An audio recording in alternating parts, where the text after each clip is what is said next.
No weapon, no witness, no motive. Yet Poirot insisted.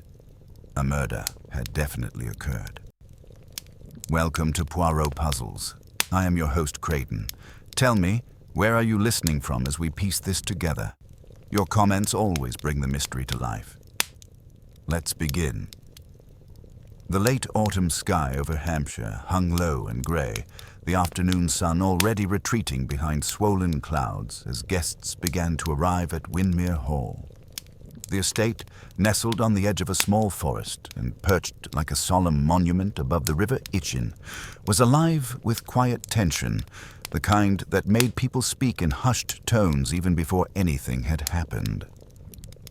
Lady Constance Bainbridge had summoned an odd assortment of guests for her annual October gathering. Old family friends, business acquaintances of her late husband, and a handful of her son Victor's theatrical companions from London. The estate had not seen so many outsiders since her husband's funeral a year ago, and the return of company brought not cheer, but something brittle and uneasy. Victor Bainbridge, handsome, temperamental, and recently bankrupt, played host with forced charm as he passed through the drawing room, pouring drinks with exaggerated flair.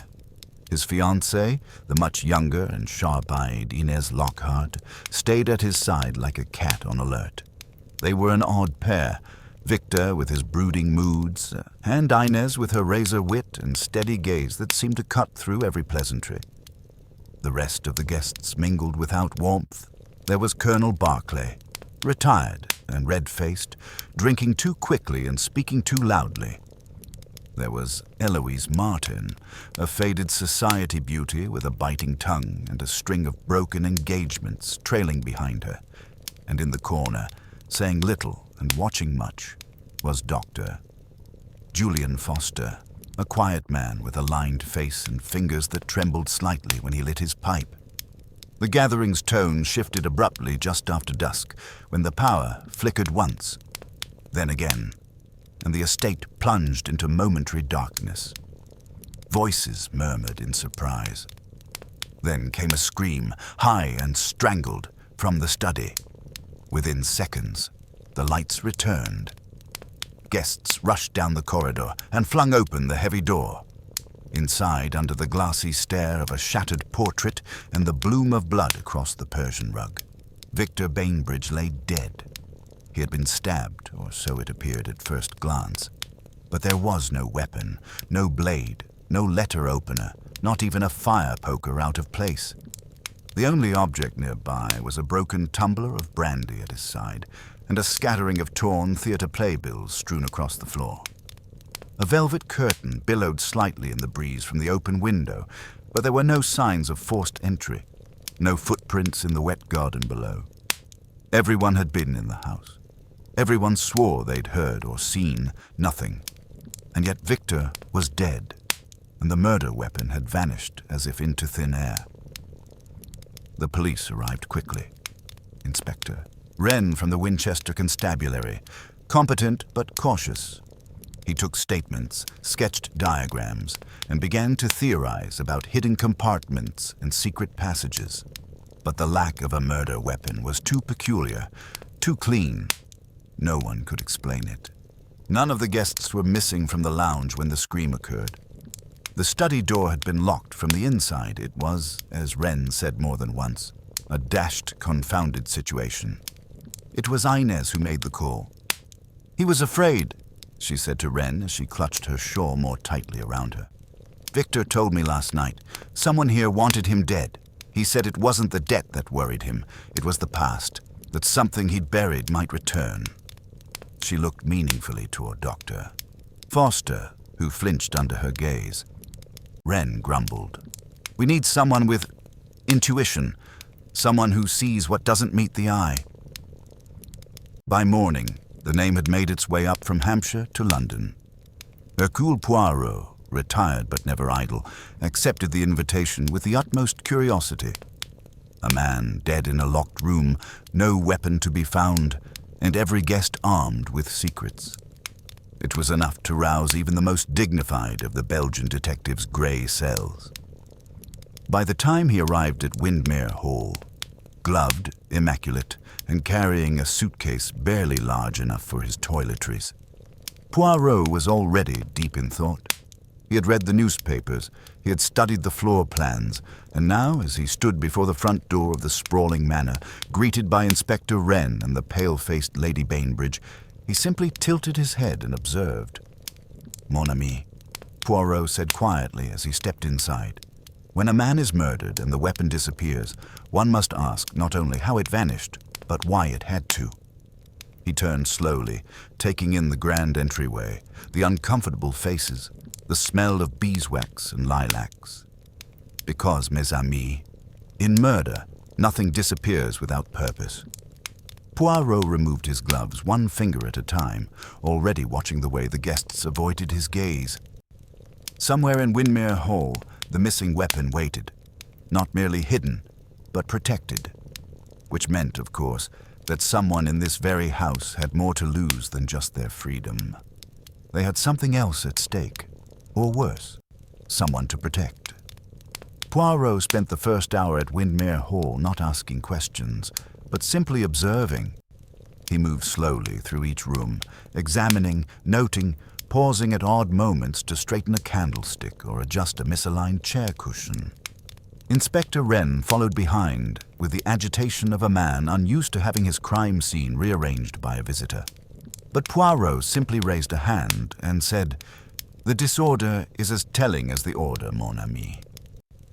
Once Poirot had satisfied himself with his silent inspection, he called for the household to be gathered in the drawing room, the same one where they'd laughed and sipped cocktails only the night before. Now the air was cold with suspicion.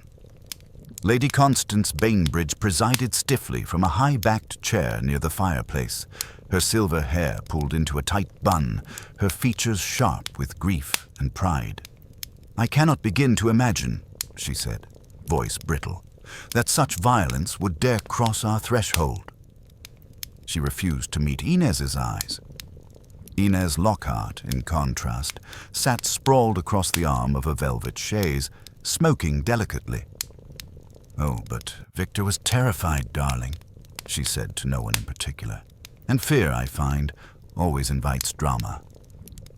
Colonel Barclay stood near the drinks cabinet, already on his second whiskey despite the early hour. "No foreign detective's going to unearth something our own men can't," he muttered under his breath. "Pardon," Poirot said with a polite but piercing smile, "but I do not unearth things, Colonel. I reveal what is already above ground. But Miss Scene," Eloise Martin, draped in a moss-green shawl and furiously twisting a ring on her finger, spoke up. "All I know is Victor owed money. To half of London, it seemed. He lived like a prince and paid like a pauper." Poirot turned to her. "You knew him well, mademoiselle." "We were close, once, a very long time ago." She smiled bitterly. "Until he became addicted to flattery and younger women." Poirot's gaze moved on to Doctor. Julian Foster, who sat hunched at the edge of the group, legs crossed, spectacles perched precariously on his nose. "And you, Doctor?" Poirot asked gently. "You were here as a family friend." Foster cleared his throat. "Victor and I were at university together. He invited me to the gathering last month. I'd hoped it was for reconciliation. He'd been angry with me for some years. He looked uncomfortable, like a man summoned to explain things he'd rather leave buried." Poirot noted the tremor in his hand again as he sipped from a glass of water. "Why was he angry with you, Doctor?" Wren asked bluntly. Foster hesitated. "It was private, but irrelevant, I assure you." Poirot folded his hands. "And yet the private things, they are what lead to murder, are they not?" A silence followed that statement, heavy as lead. Poirot let it linger, watching each face.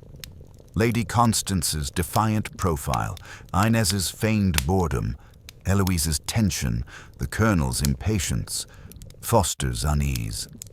Poirot turned his attention now to the household staff. The butler, Reeves, stood at the door, impassive as ever, and behind him hovered Miss Allerton, the maid, young, nervous, with red-rimmed eyes. "You heard the scream?" Poirot asked her gently. She nodded. "Yes, sir.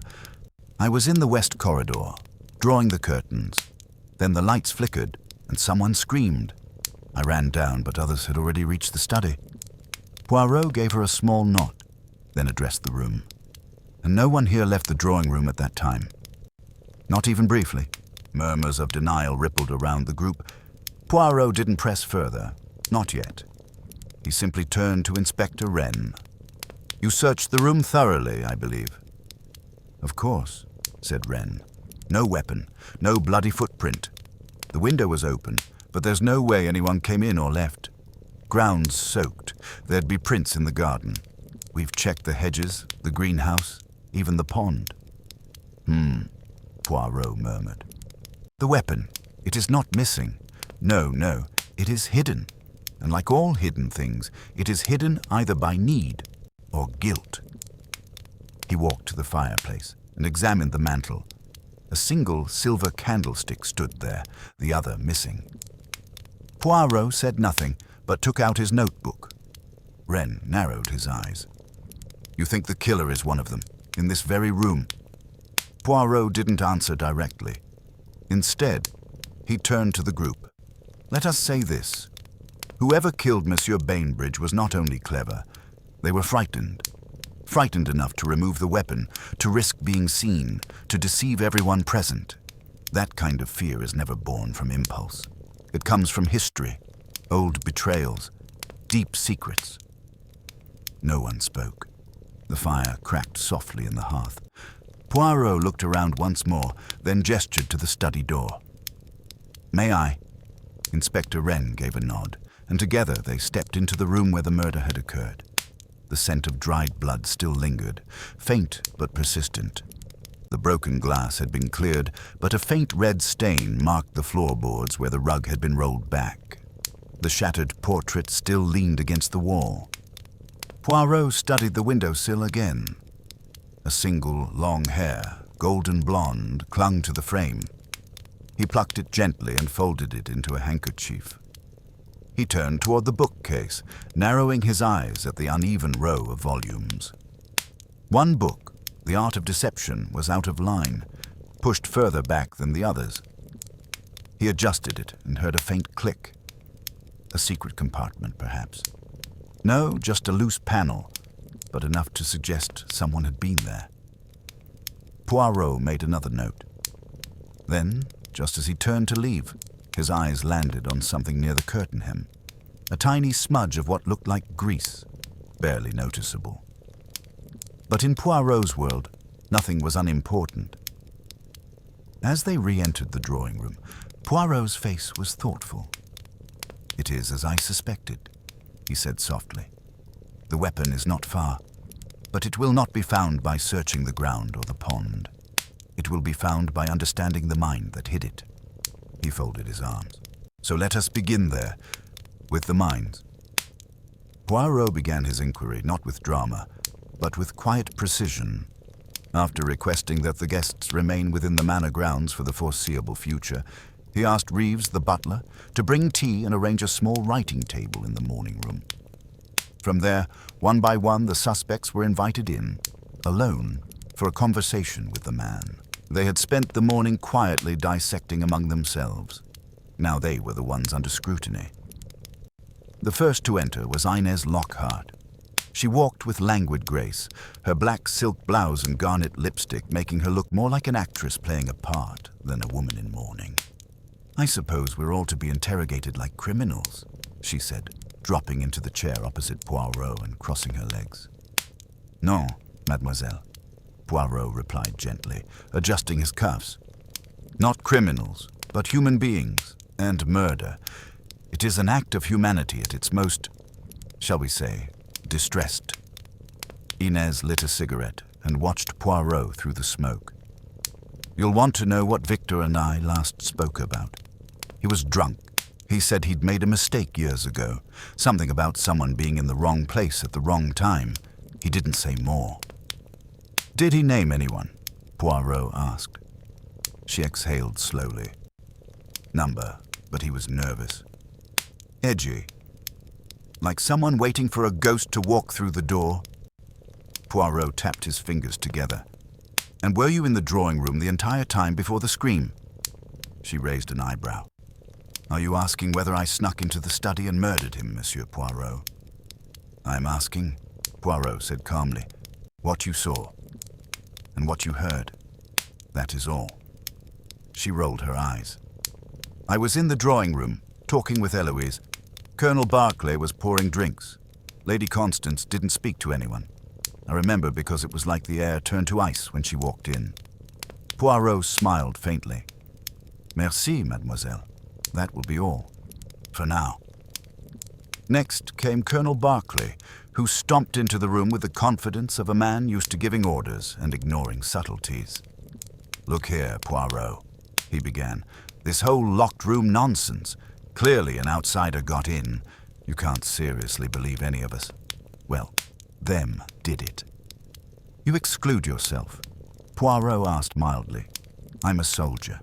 I've seen enough blood without needing to spill it here. He sat down and rubbed his temple. Victor was a fool, threw away a fortune, alienated everyone who could help him, but he wasn't dangerous. Not enough to make someone kill him. Even fools have enemies, Colonel, Poirot said, and some fools become dangerous by knowing too much. Barclay grunted. I've got nothing to hide.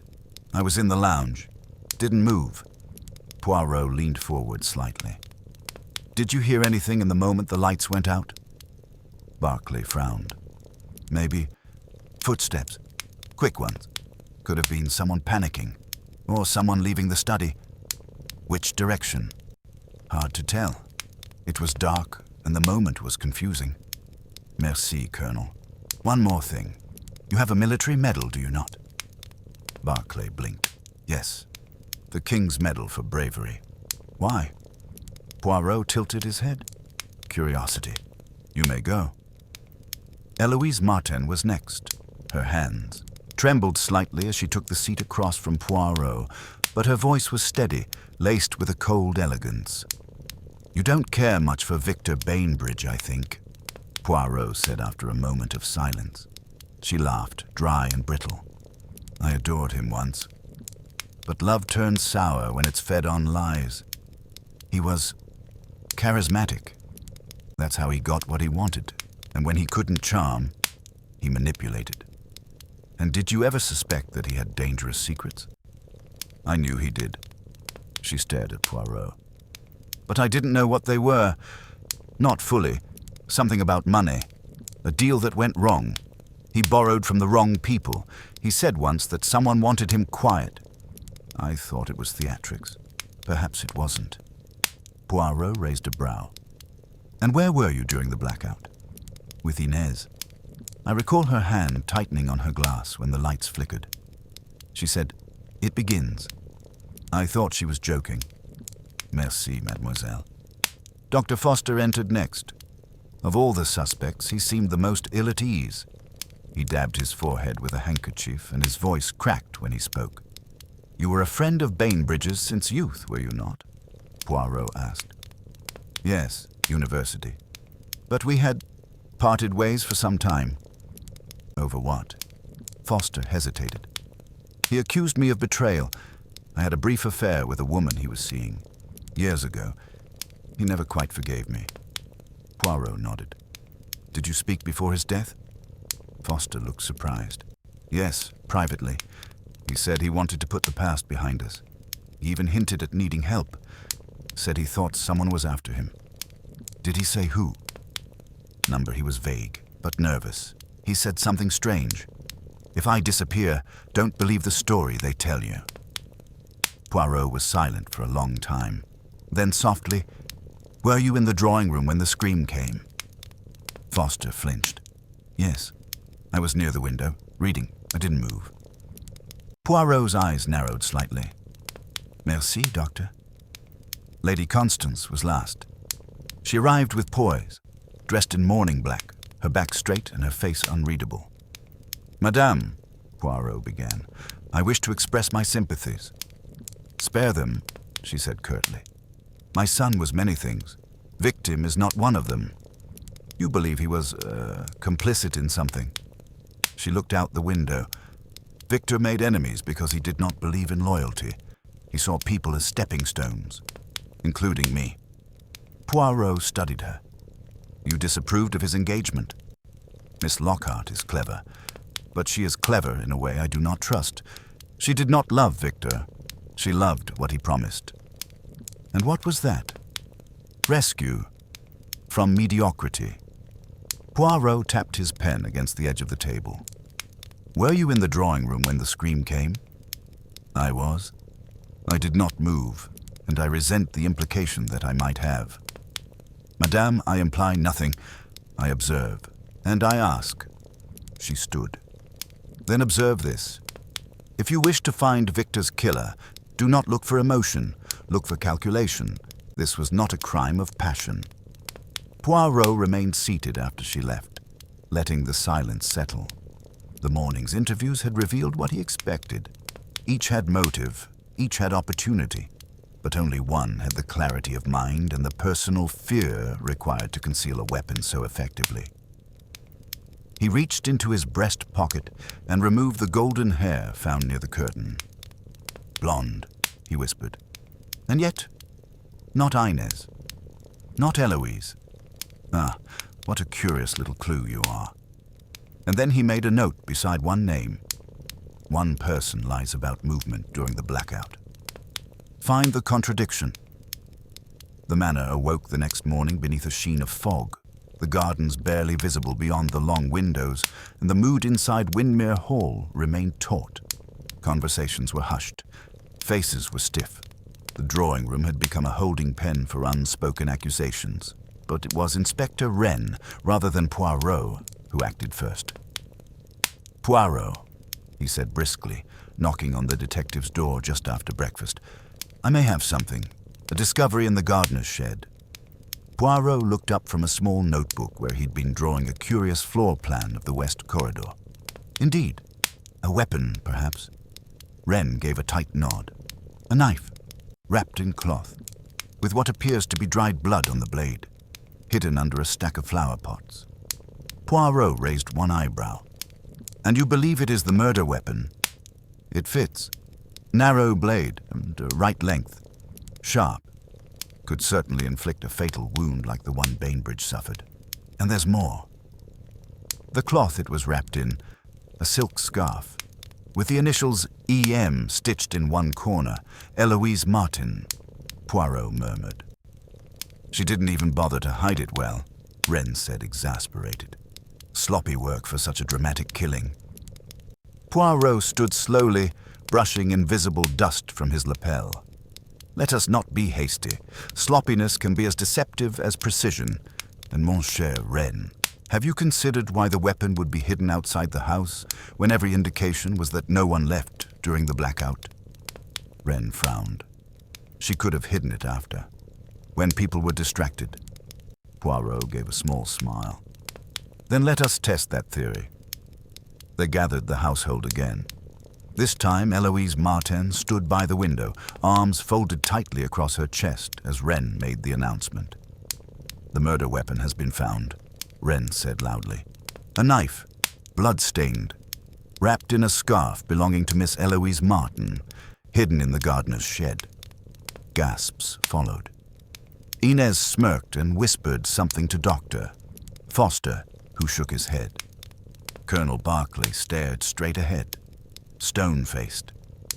Lady Constance's expression barely changed. Eloise turned sharply toward Wren. That's absurd. You deny it's your scarf? Wren asked. It is my scarf, she said slowly. I lost it 2 days ago, and I assumed I'd dropped it in the garden. Poirot watched her face intently. No twitch of the mouth, no flicker of hesitation, but the eyes. There was something deeper there. Not fear, resignation. Miss Martin, Poirot said gently, do you recall when you last saw the scarf? I wore it during the garden walk on Friday. After that, it vanished. Who did you walk with?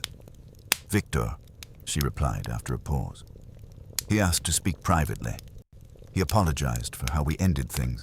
Then he asked about my family's finances. It was awkward. Poirot tilted his head. Was he trying to borrow from you, mademoiselle? Her lips tightened. He hinted. I declined. Poirot gave a small nod. And you have no idea how your scarf ended up around a knife in a shed? Number none. Wren stepped forward. Then how do you explain it? I can't, she said flatly. But if you think I stabbed Victor and walked calmly back into the drawing room without a drop of blood, without so much as losing my breath, then you don't know me very well. Inez chimed in. She's clever enough to pull it off, always has been. Poirot held up a hand. Madame Lockhart, kindly refrain from speculation. He turned back to Eloise. Do you own a knife like the one found? She blinked. I used to. Part of a carving set. But I left it in London. Why? Poirot nodded once more. Merci. That is all for now. After the group dispersed, Poirot and Wren stood alone in the hallway. I'd say it's open and shut, Wren said. Scarf, knife, history. Motives there. Poirot adjusted the crease in his trousers. Open and shut cases, mon ami, are rarely either. Tell me, was the knife dusty when you found it? Wren hesitated. Yes. The cloth was damp, but the blade had dust on the hilt. Poirot smiled faintly. Then it has been there for some time. Not placed last night in haste, but earlier. Carefully. And dust, true dust, does not settle in hours. It takes days. Weeks, even. You think someone planted the scarf? Wren asked. I think someone intended to be found. Someone who knows the police will rush toward the first neat explanation. Wren grumbled. Then what do you propose? Poirot looked toward the west corridor. I propose we revisit the scene, not of the crime, but of the lie. He walked briskly down the hall, returning to the drawing room and then retracing the path each guest would have taken to the study. He counted steps, measured sight lines, noted the uneven floorboard near the base of the stairs. Then he paused beside a panel in the wall. Not quite a door, not quite decorative. Ah, he said softly. Here is something. He pressed gently. The panel creaked open to reveal a narrow service passage. Long disused, dusty, but not undisturbed. Faint marks in the grime. A footprint partially wiped away. Small, delicate. Poirot turned to Wren. A passage known perhaps only to the family, or the staff, or someone who explored this old house in detail. Could lead to the study, Wren muttered. Or more importantly, Poirot said, could lead away from it. Later that day, Poirot asked Miss Allerton, the young maid, to join him in the morning room. She entered nervously, hands clasped. You have been here long, mademoiselle? He asked gently. 6 months, sir. Since spring. Did you know of the service passage? Her eyes widened. No, sir, I didn't. Are you certain? She swallowed. I've seen Reeves go through that panel once, a month ago, carrying something. I thought it was silver polish or something from the old pantry. Poirot nodded slowly. And did you say anything? No, sir. I didn't think it mattered. Poirot dismissed her kindly. Then he sat back, linking his fingers. There is no coincidence in a murder like this, Inspector. Every detail is placed for a reason. A planted weapon, a visible scarf, a forgotten passage. Wren rubbed his neck. So where does that leave us? Poirot stood, with a false lead and a dangerous mind. Someone here wanted Eloise Martin suspected. Someone with knowledge of the house and of the scarf. They did not plant a false clue in panic. They planted it before the murder even occurred. Wren stared at him. You think the killer knew exactly when they'd strike? Poirot nodded. Oui, which means this was not opportunity. This was planning. And Eloise? Poirot's voice dropped. Is innocent of the killing, but not perhaps of every truth. He walked to the window, watching the fog roll past the hedges. Someone knew that scarf would be missed. Someone knew the knife would be found, but the murderer's mistake was assuming I would believe the obvious. He turned, eyes sharp. "Let us continue, mon ami. The killer has begun their game." Now it is Poirot's turn to move. Poirot did not sleep that night. He remained in the morning room well past midnight, sipping lukewarm tisane and staring at the sketch he had drawn of Windermere Hall's west wing. The murder weapon, he was now certain, was not the knife found in the shed. It was a decoy, an offering placed like a magician's flourish, to distract, to satisfy the appetite for swift resolution. But murder, Poirot thought, is never so generous with its answers. By sunrise, Poirot had a plan, not to expose the killer with evidence, but to unsettle them with suggestion. The guilty mind, he knew, could not tolerate uncertainty, and uncertainty was his weapon of choice. After breakfast, Poirot requested the suspect's return once more to the drawing room. This time, there was no announcement of evidence, no interrogation. Instead, Poirot simply entered with a small notebook and a folded piece of cloth in his hand. "Mest, amis," he said, placing the cloth, neatly folded, on the table. "You will forgive me, but I require your patience. There is something yet unclear about the events of that night. Something, how do you say, illogical." The group shifted uncomfortably. Colonel Barclay poured himself another drink. Inez twirled her earring. Eloise Martin sat stiffly, no longer the target, but no less tense. Only Dr. Foster looked away entirely, distracted by the fire. Poirot tapped his pen on the cloth. "You see, I have found something very interesting. A thread. A real thread, yes. But also a metaphorical one. One which, when pulled, may unravel the entire mystery." No one spoke. He let the silence draw out. "The scarf found in the gardener's shed," Poirot continued, "was damp when discovered. And yet the shed itself was dry, meaning, of course, that the scarf was wet before it was hidden. Lady Constance looked up. It rained the day before Victor was killed."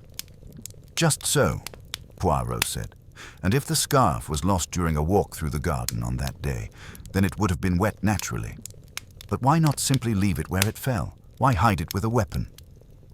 Again, silence. Poirot's tone shifted slightly. "Unless it was not lost, it was taken. By someone who needed to mislead us. Someone who knew it would raise suspicion." "Are you accusing one of us again?" Barclay asked. "Because this is starting to feel more like theater than investigation." Poirot smiled calmly. "Ah, Colonel. Theater, perhaps. But murder, it is a performance too. One staged carefully. One where every detail is scripted." He opened the notebook. "And sometimes actors rehearse. In private." Poirot's gaze landed squarely on Inez Lockhart. She blinked. "What's that supposed to mean?" "You told me Victor was frightened," Poirot said, closing the book. "You said he feared something from the past, that he thought someone was coming for him. You described this in detail." "Yes, he did, yet Lady Constance claims she never heard him mention any such fear, not once during his stay here. And Eloise, who spent an hour with him in the garden, also said nothing of it. You are the only one who claims Victor was afraid." Inez stiffened. "Maybe he only confided in me." Poirot gave a small nod. "Perhaps. But then, I must ask, why were you in possession of this?" He held up the thread from earlier. It was fine, almost invisible, but distinctly gold. "Blonde. Found behind the curtain in the study," Poirot said. "A long hair. Blonde. Yours? Perhaps, but not certain. And yet, the curtain had signs of handling. Fresh creases, as though someone had stood behind it." Inez's jaw tensed. "If you're suggesting I hid there, that's ridiculous." Poirot approached her, not threatening, not accusing, simply curious.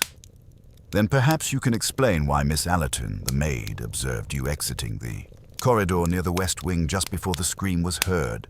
That's a lie, Inez snapped. Poirot said nothing. He simply turned. Miss Allerton, he called. The young maid entered hesitantly. Please, Poirot said gently. Repeat what you told me this morning. Allerton looked pale. I saw Miss Lockhart coming down the back stairs. I was in the hallway near the silver cupboard. I didn't think anything of it at the time, until I realized that was just before the lights flickered. Inez opened her mouth, then closed it. Her hand trembled slightly. You weren't in the drawing room, Poirot said. You left just before the blackout. You used the servants' corridor. That is how you could reach the study unseen. I didn't kill him, she said at last. I went to speak with him, to confront him. About? She hesitated. He was going to leave me, for someone else. He told me the night before. Poirot's voice was quiet. And you followed him into the study, didn't you? I did. But he wouldn't listen. He said it was done, that the engagement was off. And what happened then? She looked away. Nothing. I ran out. He was alive when I left. Poirot stared at her a long time. Then why lie about your whereabouts? I was afraid, she muttered. Everyone already thought I was with him for money. If I said I went to beg him not to leave, it would have sounded pathetic. Poirot turned to Wren. There, you see. A deception, but not a murderer. She had opportunity, yes, but not the mind to stage the scene, not the foresight to plant a weapon days in advance. Inez exhaled, then slumped into her chair. Poirot turned now toward Dr. Foster. You have been very quiet, monsieur.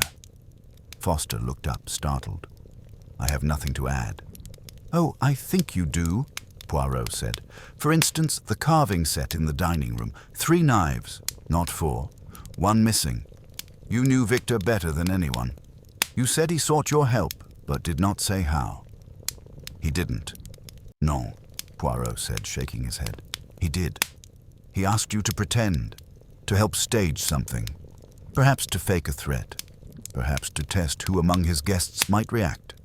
And you agreed, because despite your past, you still felt loyalty.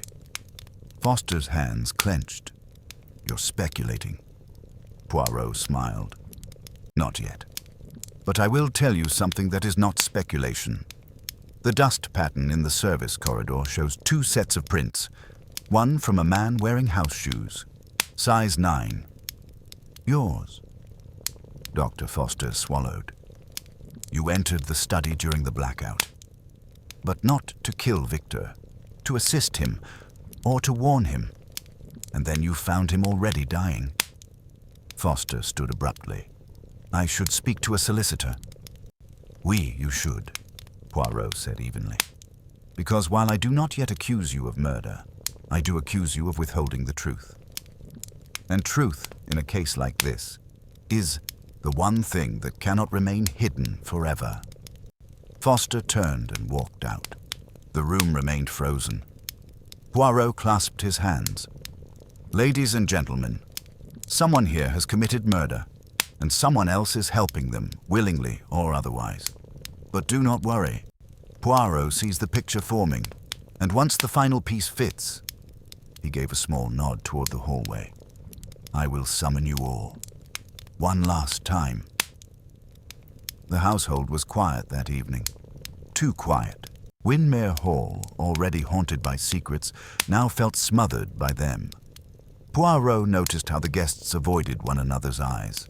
Conversations were clipped, laughter non-existent. The tension had become physical, clinging to the air like mist. Poirot did not join them for supper. He took a light tray in his room and requested solitude. But he was not resting.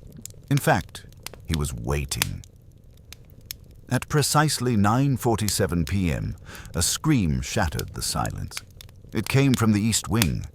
Poirot was already in motion before the others could gather their thoughts. His shoes clicked purposefully on the polished floorboards as he moved swiftly through the hallway toward the source of the noise. Dr. Foster's room. By the time he reached the door, Inspector Wren was arriving from the opposite corridor. Behind him came Inez, Eloise, and Lady Constance, half-dressed and alarmed. Colonel Berkeley appeared last, grumbling, fastening his robe with a shaking hand. Poirot pushed open the door. Inside, the room was dark, save for the flicker of a fireplace. The window was open. The papers on the writing desk were scattered, and the curtains billowed in the cold air. But Dr. Julian Foster was gone. On the desk was a note, scrawled hastily, barely legible in the dim light. Wren moved to grab it, but Poirot raised a hand. "Let me, if you please." He read the note aloud. "I can't carry the burden anymore. I didn't kill Victor, but I helped him. I thought I could control the lie, but I was wrong. The guilt is too much. Forgive me." J.F. Lady Constance let out a tight breath. "Coward." Eloise covered her mouth. "He ran."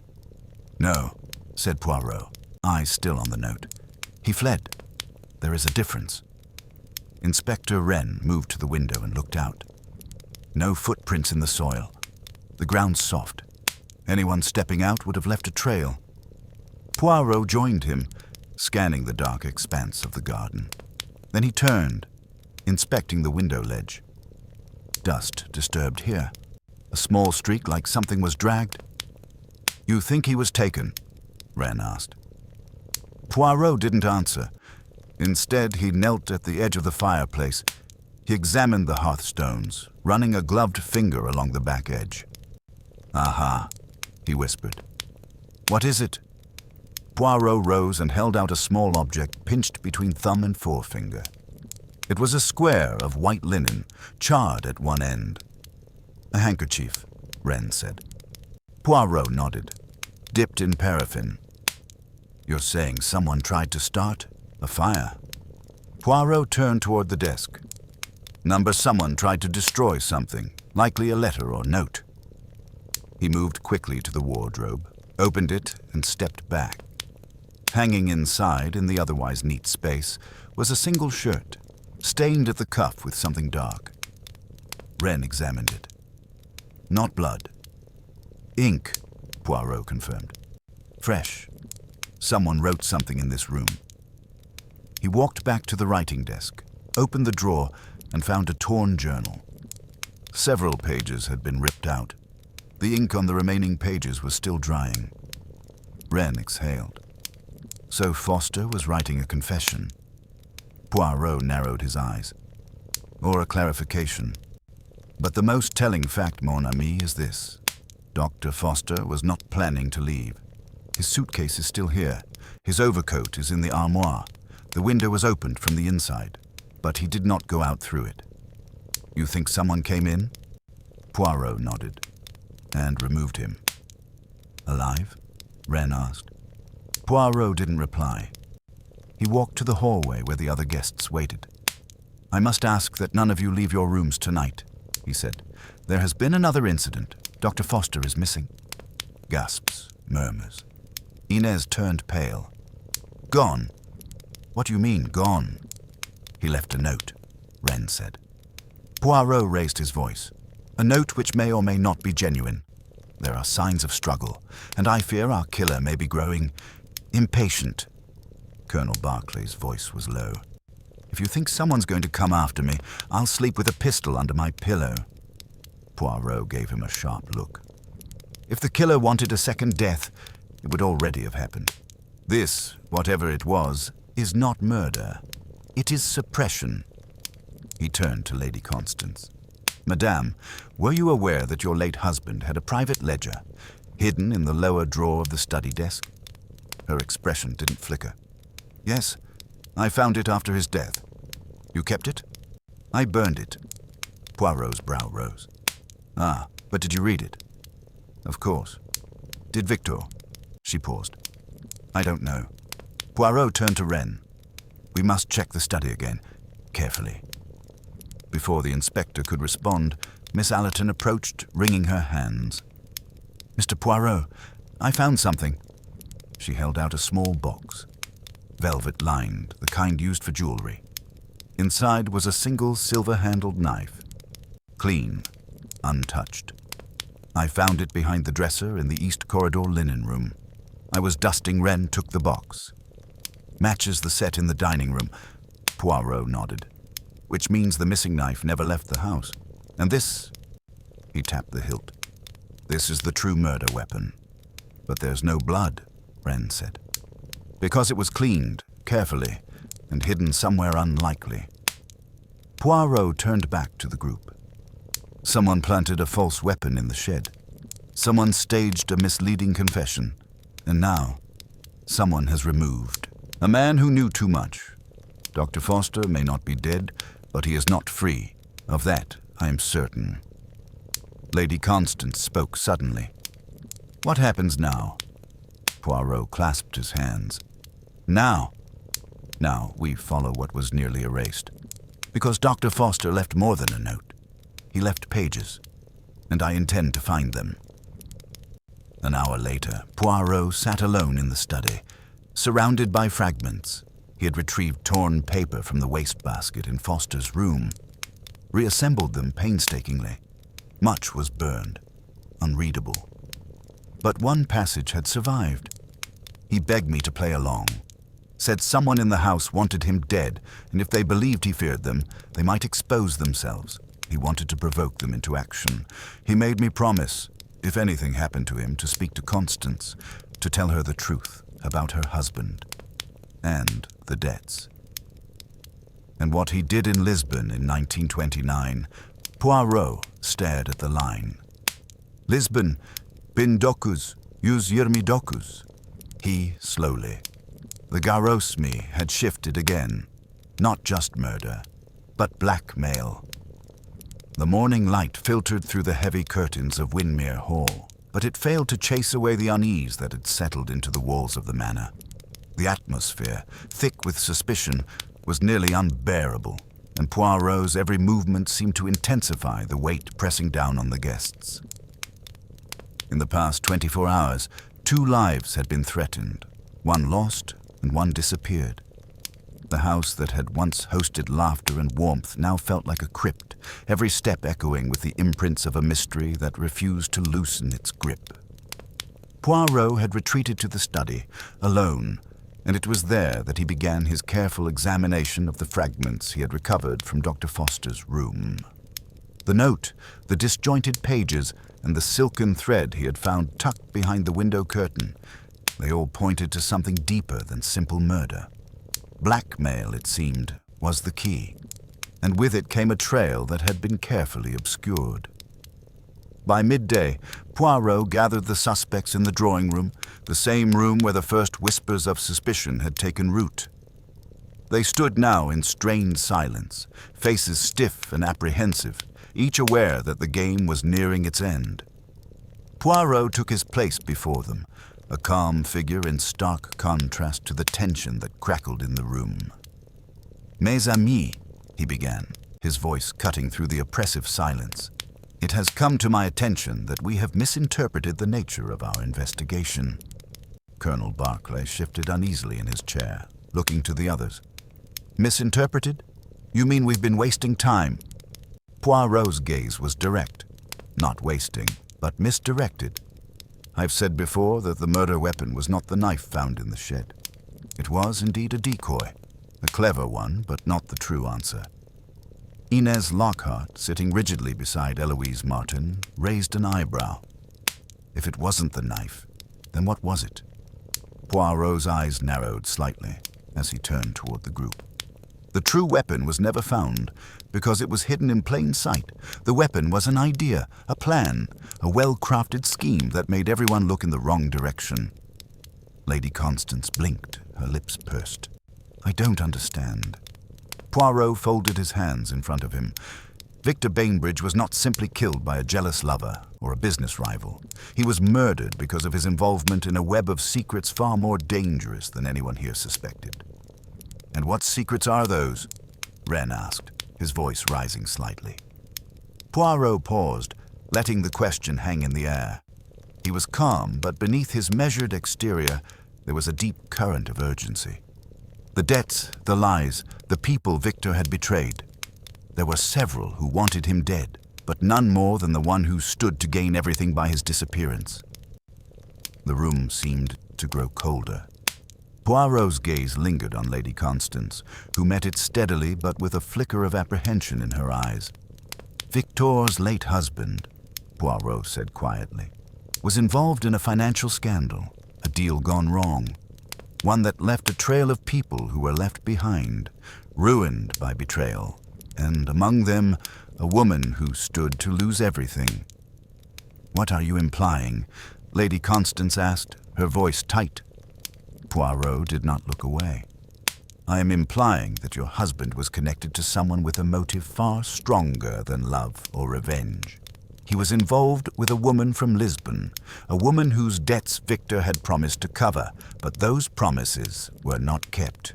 And when Victor threatened to expose the woman's secrets, she came for him. She came to silence him." Eloise Martin scoffed. "A woman? You're telling us a woman is behind this?" Poirot nodded. "Yes. A woman who was not only loved by Victor, but one who had something much more valuable to lose. A woman who could not let him live, because if he did, he would have exposed her." A chill ran through the room. Poirot stepped forward and placed the torn pages from Foster's journal on the table. These pages reveal that Victor suspected someone was coming for him, not out of personal fear, but because of the connection to a past he could not escape. The debts his father left him, the secret deals he had made to ensure his own survival, and the woman from Lisbon whose face has not been seen in years, but whose name I now know, Selena Varela. Lady Constance stood abruptly, knocking her chair back. "That's impossible. I've never heard that name." Poirot's voice was calm, but heavy with conviction. "I'm sure you have. And so has Dr. Foster. He tried to erase the evidence. He tried to remove any trace of her existence, but he could not. Because in the end, Victor's death was not just about the money. It was about silencing the one person who could reveal everything." There was a long pause, during which Poirot allowed the weight of his words to settle. Colonel Berkeley cleared his throat. "This is madness. I've known Victor for years. He was no saint, but he was no criminal." Poirot's eyes flicked to him. "A criminal, Colonel? Perhaps not. But a man who made dangerous enemies? That much is true." Poirot turned back to the others. "Doctor, Foster was not the killer. He was an accomplice. He was the one who kept the secret, the one who helped Victor cover up his dealings. But when the threat became too real, when Selena Varela came to collect, Foster panicked. He feared the truth would come out. He feared what would happen to him if the lies were revealed. But Dr. Foster didn't kill him," Wren said, his voice heavy with doubt. "He couldn't have.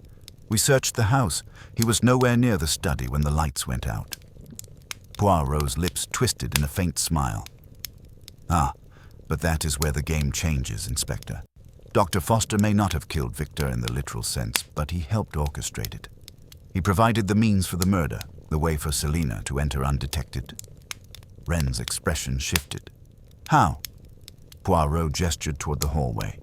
"The service corridor. The very same corridor Dr. Foster knew all too well. He used it to bring Selena into the study, to make sure she could leave without anyone noticing." "But he didn't know she'd kill him," Eloise said, her voice low. "He only thought he was helping her scare him." Poirot shook his head. "No, Mademoiselle Martin. Dr. Foster knew exactly what was at stake, and when Victor began to expose her, when he threatened to go public with the truth, Selena made sure that Victor would never have the chance to speak again, and she made sure Dr. Foster would stay silent with a little help from her connections." Lady Constance's face twisted with shock. "So, Selena Varela, is she still here? Is she still in the house?" Poirot looked toward the window.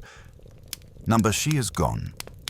But I believe, Doctor, Foster's disappearance was not his choice. I believe he was taken." Wren's face darkened.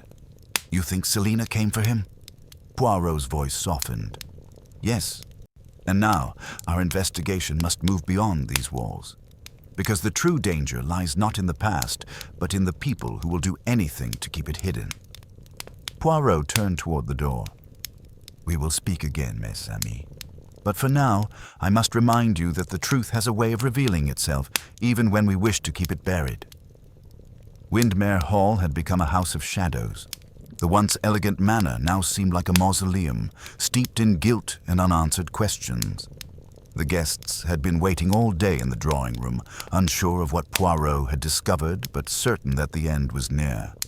Lady Constance, Colonel Berkeley, Inez, Eloise, and even the now absent doctor, Foster, all had their secrets, and each of them knew the others held pieces of the puzzle. But none had expected the truth to come so suddenly or so painfully. Poirot had been methodical in his preparation, taking the time to revisit every detail, to connect every clue. But now, as the final moments approached, he felt a familiar thrill, a thrill not of excitement, but of inevitability.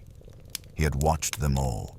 He had studied their movements, their words, their silences. The killer was among them, and Poirot knew it. He had known it for days, but now the truth would finally come to light. As the sun dipped below the horizon, Poirot summoned everyone to the drawing room once more. His sharp eyes scanned the room, noting the tension in their faces. The game was nearing its conclusion. Mes amis, Poirot began, his voice calm but filled with the weight of finality. I trust you have all had time to reflect on the events of the past few days. You have seen, as I have, the twists and turns of fate, the lies and the truths we have uncovered. A murmur passed through the room. Inez fidgeted nervously, Eloise shot a glance at the window, and Colonel Berkeley took another sip from his glass, his hand slightly trembling. Lady Constance remained stoic, her expression carefully composed. Poirot gave them all a moment to settle before continuing. Let us begin with the simplest of facts, Poirot said, walking slowly around the room, his gaze lingering on each of the suspects. Victor Bainbridge was killed in this house. He was murdered by someone who knew the house intimately, who understood the corridors, the service passages, and the weaknesses of the staff. But most importantly, this person knew Victor's past. Lady Constance stiffened. You're implying it was someone in this room, aren't you? Poirot nodded, his eyes never leaving her face. Indeed, madame, I'm implying that the killer was one of you. Inez laughed bitterly. This is ridiculous. We've all been through this. Victor was a sinner, but none of us were willing to kill him over his debts. Poirot raised a hand, silencing her. I did not say you killed him over debts, Mademoiselle Lockhart. You all have your reasons, your motives. But let us not get ahead of ourselves. There is more at play here than simple vengeance or jealousy. He paused in front of the fireplace, his back to the room as he reflected. Victor Bainbridge's death was not the result of a single betrayal, but rather the culmination of many. It was a carefully orchestrated event, driven not by passion, but by calculation. Poirot turned to face them again. The weapon found in the shed, the knife, was a red herring, a decoy. It was never intended to be the true weapon. It was planted to confuse us, to lead us away from the real murder weapon. The true weapon was a carefully staged plan, an idea that manipulated everyone's perceptions. Inez shifted uncomfortably in her seat. So now you're saying we're all involved somehow? Not all of you, Poirot replied, his voice soft but certain. But some of you played a part in this tragedy. Some of you were deceived, and some of you, Monsieur Wren, were too quick to accept the obvious. Wren stiffened. What do you mean by that? Poirot smiled faintly. You believe that Dr. Foster had been complicit in Victor's death. You thought he was the one who had orchestrated the killing. But you were wrong. The room fell silent. Poirot walked toward the center of the room. Doctor. Foster was not the murderer. He was, in fact, a man caught in the middle of a much larger scheme. A scheme involving Victor, Selena Varela, and a trail of financial deceit that reached far beyond what we have uncovered. He turned to Lady Constance. Madame Bainbridge, you knew about Selena Varela. You knew about the debts Victor had incurred, and you knew what Victor was trying to do. You also knew that Victor was in over his head, and that the people he had wronged would stop at nothing to ensure he could not expose their secrets. The question is, why did you not stop him? Lady Constance's lips trembled. I had nothing to do with his death. I loved him, despite everything. I never wanted him dead. Poirot's gaze was steady. But you were complicit, madame. You were complicit in Victor's efforts to erase his past. You enabled him to hide his debts, to bury his connections with dangerous people, and you knew what would happen if he went too far. You allowed him to think he could escape the consequences. Lady Constance recoiled. No, Poirot held up a hand to silence her. Victor's death was not just about money. It was about fear. Fear of the truth being exposed. And that truth, mes amis, lies with Selena Varela. Inez shot to her feet. You're still talking about her. Selena Varela has been out of the picture for years. She's not here. She was here, Poirot interjected, his voice cutting through the tension. She was here all along, in a way you never expected. And you, he pointed at Eloise, you were the one who gave her the opportunity. Eloise's face drained of color. What? Poirot's eyes never left her. You were the one who contacted Selena Varela. You were the one who knew that Victor was at his weakest, and you were the one who allowed her to manipulate the situation. You believed that Victor's death would be the end of his involvement in the scandal, but you underestimated his connections. Selena came for him, but she was not alone. Eloise's hands clenched at her sides. You're wrong. Poirot's eyes softened slightly. No, Mademoiselle Martin, I am not wrong. You did not kill Victor, but you aided the one who did. The room seemed to collapse in on itself. Poirot took a breath, his voice now the only sound in the room. The murder was not about personal hatred or about love, or even about money. It was about power. Selena Varela needed Victor to be silenced, and she knew she could not do it alone. So she manipulated you, Eloise, to help her. You aided in setting up the scene, in distracting everyone while the real crime was being committed. Poirot paused, letting the weight of his words sink in. And now, the consequences of your actions are unfolding. Selena Varela is no longer hiding in the shadows. She is free, and the damage she has caused is irreversible. Lady Constance was trembling now, her hands clasped tightly together. What do you mean by all this? Where is she? Where is Selena? Poirot turned toward the window. She's gone, madame. Gone, but not forgotten. And now we must face the truth of what has happened in this house. He turned back to the group, his voice firm. Victor Bainbridge's death was a tragedy, but it was also an inevitability. Those who live by deception will always meet their end at the hands of the truth. And now, the truth is revealed. The atmosphere in Windmere Hall was suffocating. The tension that had been building over the past few days was now at its peak, and the silence that followed Poirot's words was deafening. The clock on the mantel ticked steadily, its hands moving slowly toward midnight. Outside, the wind howled, but inside, it was as if the air had been thickened by the weight of secrets, each one pressing down harder than the last.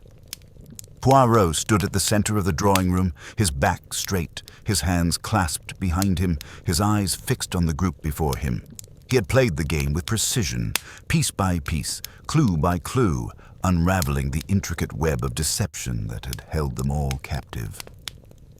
Now it was time for the final revelation. I have gathered you here, mes amis, not to condemn, but to reveal.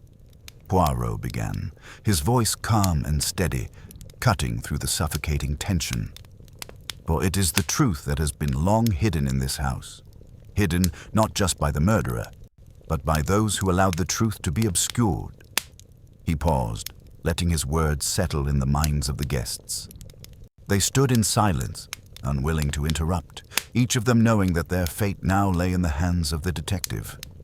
The truth, Poirot continued, is that Victor Bainbridge was not killed by a jealous lover, a business rival, or even by his own hand. He was killed by someone who feared the consequences of their own past. Someone who wanted to silence him, to bury the truth once and for all. Poirot turned to face Lady Constance, who stood rigidly, her face pale but composed. Madame, you are not the murderer, but you were complicit in the lies that led to Victor's death. You knew about his debts, his connections to dangerous people, and you knew that if those secrets were exposed, it would destroy everything you had built. Lady Constance's face flushed, but she remained silent, her gaze fixed on Poirot. He could see the guilt in her eyes, the regret that she had tried to suppress. You knew that Victor had made enemies, Poirot continued, but you did not realize just how far-reaching those enemies were. You thought you could protect him by keeping the truth hidden, by silencing those who knew too much. But Victor's death was not just about protecting him, it was about protecting you. Lady Constance took a step forward, her voice shaking. I never wanted him dead. I never wanted this. Poirot's gaze softened. No, madame, but you allowed it to happen. You allowed him to believe that he could outrun his past, that he could escape the consequences of his actions, and in doing so, you sealed his fate. Poirot turned to Eloise Martin, whose face had been pale throughout the entire exchange. She had been watching him closely, as if waiting for her own turn to be exposed. You, Mademoiselle Martin, were not the killer, Poirot said, but you were part of the plan. You aided Selina Varela in her deception. You helped her manipulate Victor, to lure him into a false sense of security. You allowed her to take control of the situation, to make Victor believe that he could escape the trap she had set for him. Eloise's lips trembled and her eyes filled with tears. I didn't know it would end like this. I thought I was helping him, not... Poirot raised a hand to silence her. You thought you were helping him, mademoiselle, but in reality, you were helping her. Selina Varela's plan was never about saving Victor. It was about eliminating him before he could expose her. Poirot's eyes narrowed as he turned to face Inez Lockhart, who had remained quiet until now. She had been fidgeting nervously, her fingers twisting around her earring. You, Mademoiselle Lockhart, were the one who triggered the chain of events, Poirot said, his voice piercing. You were the one who unknowingly pushed Victor to the edge. Your confrontation with him in the garden, your plea for him to stay, for him to reconsider his actions, was the catalyst. You see, it was never just about you. It was about his own fear of what would happen if he continued to expose the secrets he had buried. Inez's face paled, and she let out a shaky breath. I never wanted this. I never wanted him dead. No, Poirot agreed. But you wanted to control him. You wanted him to stay, to be with you. And in doing so, you unwittingly gave Selina Varela the opening she needed. Poirot's gaze turned to Colonel Barclay, who had been standing at the back of the room, his arms crossed over his chest. You, Poirot said quietly, were the one who was closest to Victor. You were the one who knew him best, and yet you were the one who kept the most secrets. Barclay scoffed. What are you implying, Poirot? Poirot's eyes never wavered. You knew about the woman in Lisbon. You knew about Selina Varela, and you knew that Victor had made promises he could never keep, but you said nothing. You allowed him to dig his own grave while you stood by and watched. Barclay stiffened. I had no reason to get involved. It wasn't my problem. Poirot shook his head. It was your problem, Colonel. You knew that Victor's death was inevitable, and you allowed it to happen. You did not kill him, but you did nothing to stop it. The room fell into silence once more. The truth was hanging in the air, thick and heavy, and no one seemed able to speak. Poirot took a step forward. But now, I must reveal the true murderer. The group stared at him, their eyes wide with disbelief. The true murderer is not among you, Poirot said, his voice quiet but firm. The true murderer is the one who pulled the strings from behind the scenes, the one who set the trap and waited for Victor to fall. Poirot's gaze flicked toward the door. A figure emerged from the shadows. It was Dr. Foster. He had been hiding in the room all along, watching from the corner, silent, unmoving. The room erupted in shock. Poirot turned toward him. "You knew everything, Doctor." "Foster, you knew about Selina Varella's plan. You knew about Victor's debts, his secrets, and his fear, and you helped her." Dr. Foster looked weary, his face drawn with exhaustion. I had no choice. I thought I could control it. I thought I could protect Victor." "You thought wrong," Poirot said, his voice cold. "You allowed Selina Varella to manipulate you. You allowed her to use you as a pawn in her game, and you helped her orchestrate Victor's death." Dr. Foster's shoulders slumped. "I never meant for it to go this far. I only wanted to keep the secret safe." "Keeping secrets," Poirot said quietly, "is how they destroy you." Dr. Foster hung his head in shame. "I never wanted anyone to die. But I knew that if Victor was exposed, it would ruin everything. I helped Selina because I thought I could save him, and myself." Poirot nodded. "And in the end, you saved no one. Victor is dead, and you will answer for your part in his death." As the room descended into chaos, Poirot turned to the others. "The truth is painful, but it is necessary. Justice will be served, and perhaps with it you will find the peace that you have been searching for." The following morning, Windermere Hall was not quite the same. The silence that had gripped the house in the wake of Victor Bainbridge's death had deepened, no longer filled with whispers of secrets, but with the harsh echoes of guilt and consequence. The suspects, now reduced to mere shadows of their former selves, were scattered throughout the house, each of them facing their own thoughts, their own reckoning. Some had chosen to remain, unable to leave the scene of their shame. Others had been sent for, officials to ensure that justice would take its course. Poirot had done what he came to do. He had unraveled the tangled web of lies, deception, and fear that had ensnared the residents of Windermere Hall. But with the truth now laid bare, the consequences were inevitable. And though the case had been solved, the real task had just begun. Poirot sat at the head of the drawing room, his posture straight, his fingers tapping lightly on the armrest of his chair.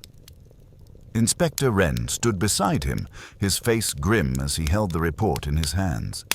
There was no satisfaction in the detective's expression, only a quiet, measured resolve. "You did well, Poirot," Wren said, his voice hoarse. "You solved it, but it feels hollow. We've lost more than just one man. We've lost all sense of innocence in this house." Poirot glanced at him, his expression unreadable. "Mon ami, justice is not always a thing of satisfaction. It is not an object to be grasped and savored. It is a process, a painful, sometimes tragic one, but it is necessary." Wren nodded, though his face remained clouded. "I suppose. But where do we go from here? The house is fractured." "Indeed," Poirot agreed. "But there are answers, and there are consequences, and for those who have committed the crime, justice will be their guide." Poirot glanced toward the guests, now gathered in the room, the very same individuals who had once been suspects, but were now waiting for their inevitable reckoning. Lady Constance Bainbridge sat at the far side of the room, her posture stiff, her hands clenched in her lap. She avoided the eyes of the others, her mind heavy with the weight of the revelations. Eloise Martin, once so poised, now appeared small, her face pale and drawn. Inez Lockhart, too, sat in silence, her gaze distant, perhaps lost in thought, or perhaps still struggling to understand the depth of her role in the tragedy that had unfolded. Colonel Barclay was seated near the window, his broad shoulders hunched in defeat. His usual bravado had dissipated, leaving behind a man who seemed as tired and worn as the house itself. He was staring out the window, as if seeking an answer from the view of the distant hills. Poirot's eyes shifted toward the door as it opened slowly, revealing the presence of the local constables, their expressions neutral. They had come not as officers of the law, but as agents of justice. There was no need for an arrest, only the confirmation of the inevitable. Wren moved toward the group, his voice firm but with a somber undertone. I'm afraid the time has come to make our final announcements. The investigation has concluded and the guilty parties have been identified. Dr. Julian Foster, though not the killer, was complicit in orchestrating Victor Bainbridge's death. He has confessed to his role in aiding Selina Varela, the woman whose debts and secrets ultimately led to the crime. There was no gasp of surprise, no outbursts of disbelief. The room had grown used to the sting of truth, and now even the hardest of hearts had no energy to fight it. Dr. Foster had indeed been a participant, though he had acted out of fear, manipulated into his actions by the powerful and manipulative woman who had ensured that Victor would be silenced. Dr. Foster has been taken into custody, and the law will do its work, Wren continued. As for Selina Varela, she remains at large, though the investigation will continue.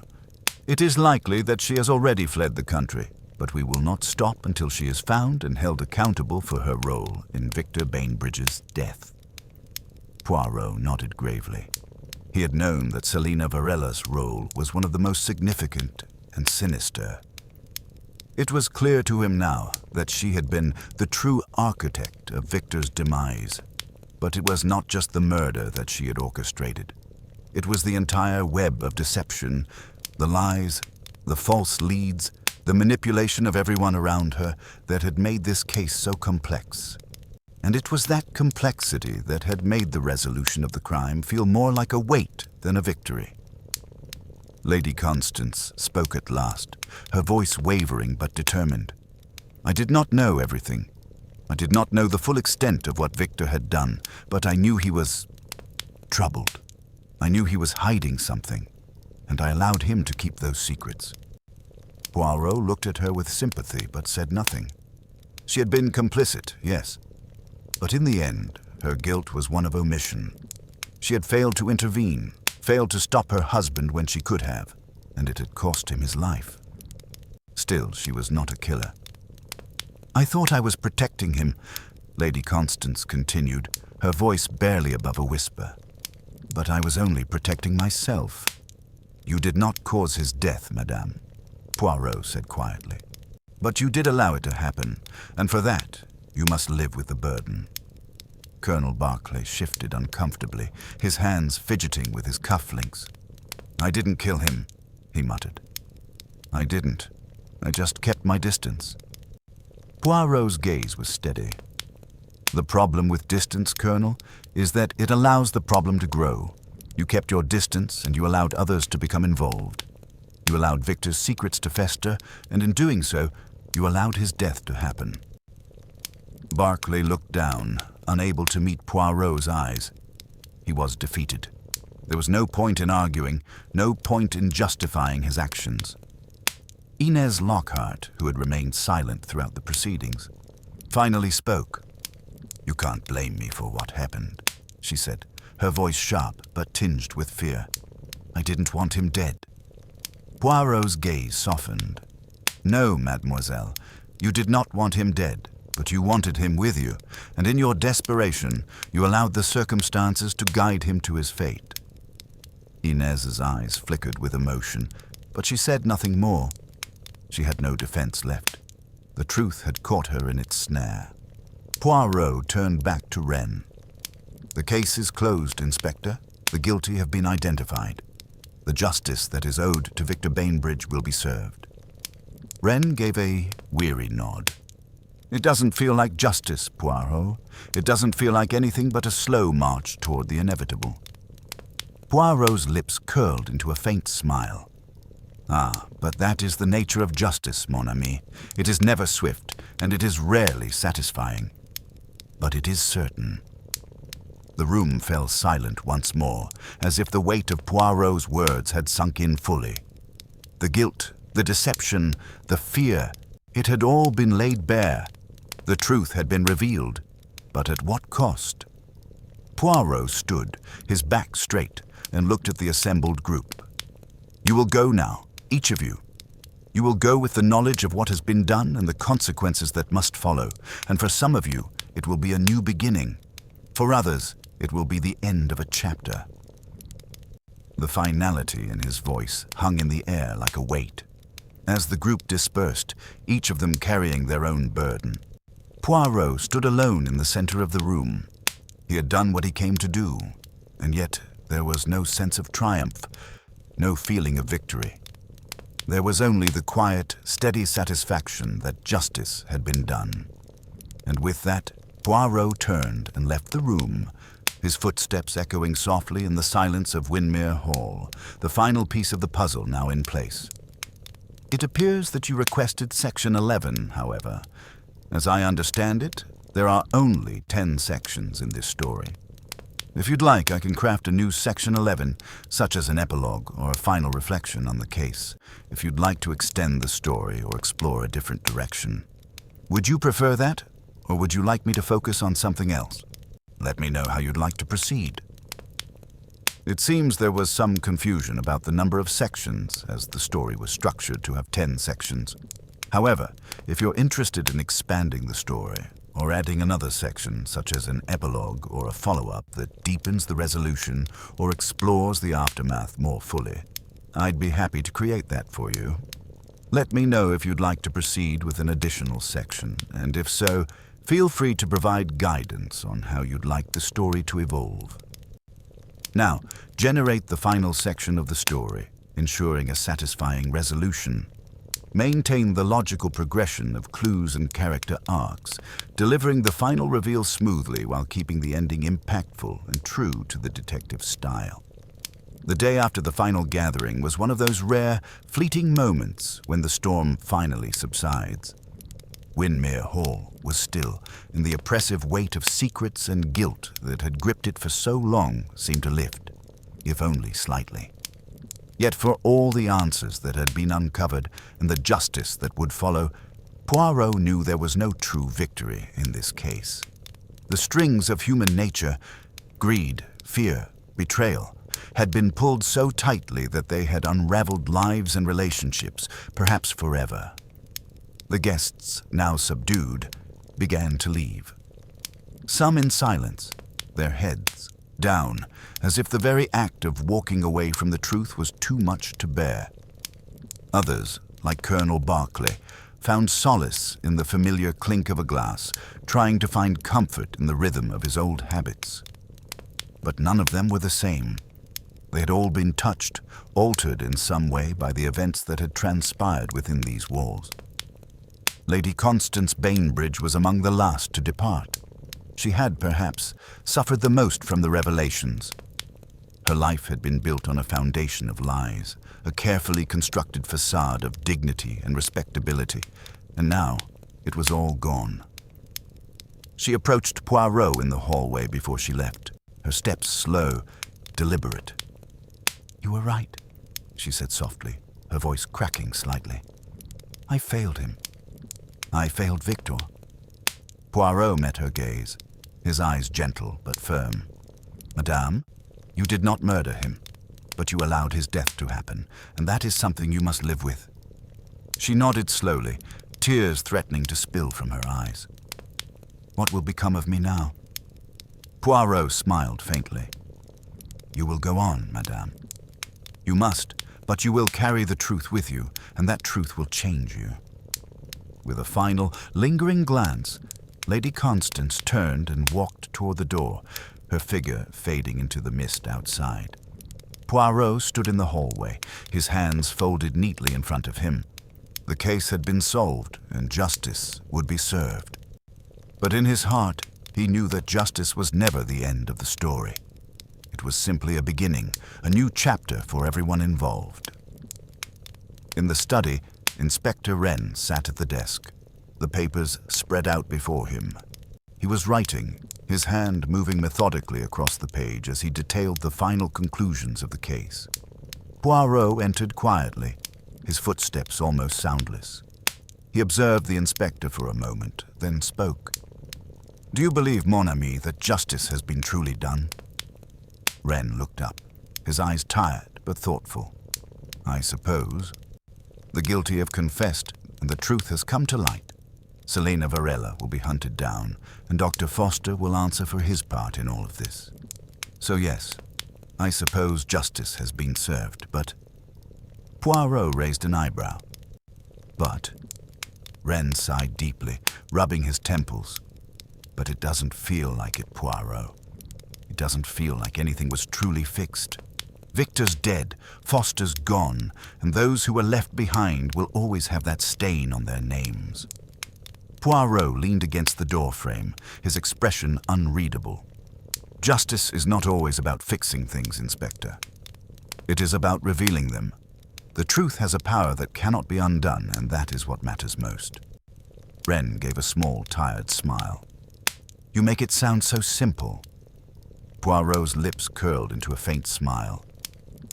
Ah, but simple is often the hardest thing to achieve. In this case, the truth was buried beneath layers of lies, manipulation, and fear. And yet in the end, it was the truth that revealed itself, just as it always does. The two men stood in silence for a moment, contemplating the quiet aftermath of the investigation. The storm had passed, but the ripples would continue to spread, their effects lingering far beyond the walls of Windmere Hall. Poirot turned to Wren, his eyes sharp and focused. There is something else, Inspector, something I have not yet revealed to you. Wren looked at him, intrigued. What is it? Poirot reached into his coat pocket and withdrew a small folded piece of paper. This, he said, holding it out. It is a letter I found in the wastebasket of Dr. Foster's room. It was not part of the official evidence, but I believe it holds the final piece of the puzzle. Wren took the letter, his hands shaking slightly as he unfolded it. He read the contents silently, his brow furrowing as he processed the words. Poirot watched him closely, his face impassive. It is a letter from Dr. Foster to Selina Varela, detailing their plan. It is clear from the letter that Foster was not just an accomplice. He was a willing participant, even at the end. He knew what would happen to Victor, and yet he chose to remain silent. Wren looked up from the letter, his face pale. This changes everything. Poirot nodded. Indeed, Dr. Foster's role was not one of passive involvement. He was a key player in the plot, and his actions, his deliberate inaction, led directly to Victor's death. The inspector's hands trembled slightly as he placed the letter down on the desk. So Foster really was just as guilty as the rest of them. Poirot gave a slight shrug, perhaps. But he was not the mastermind. That title belongs to Selina Varela. She pulled the strings from the shadows, manipulating everyone involved. Dr. Foster was merely one of her pawns, a man who allowed fear to guide him. Wren nodded slowly. I'll have this added to the record. Foster will be found, and he will face the consequences of his actions. Poirot turned toward the door, his eyes scanning the room one last time. Justice will be served, Inspector. But it is not the end. It is only the beginning of the next chapter. Wren gave him a puzzled look. What do you mean? Poirot smiled faintly. You see, Inspector, Victor Bainbridge's death was not an isolated incident. It was part of a much larger web of deception, one that stretches far beyond the walls of Windmere Hall. Selina Varela may have escaped, but there are others like her, others who will stop at nothing to protect their secrets. He paused, turning back to Wren with a glint in his eyes. And as long as there are secrets to be uncovered, Poirot will be there. Wren shook his head, half in disbelief. I don't know how you do it, Poirot. Poirot chuckled softly. It is simple, my friend. You listen, you observe, and you never forget that the truth is always closer than it seems. With that, Poirot turned and walked toward the old door, his footsteps echoing in the now silent hall. As he stepped out into the cool evening air, the world seemed to exhale, as if finally at peace. The case was closed, but Poirot knew that the shadows of the past would never truly disappear. They would always linger, waiting for the next detective, the next story, to unravel them. For now, though, there was nothing left to be done but to let the silence of Windmere Hall reclaim its place. And with that, Hercule Poirot walked into the night, his mind already turning to the next mystery, the next puzzle to solve, the next truth to reveal.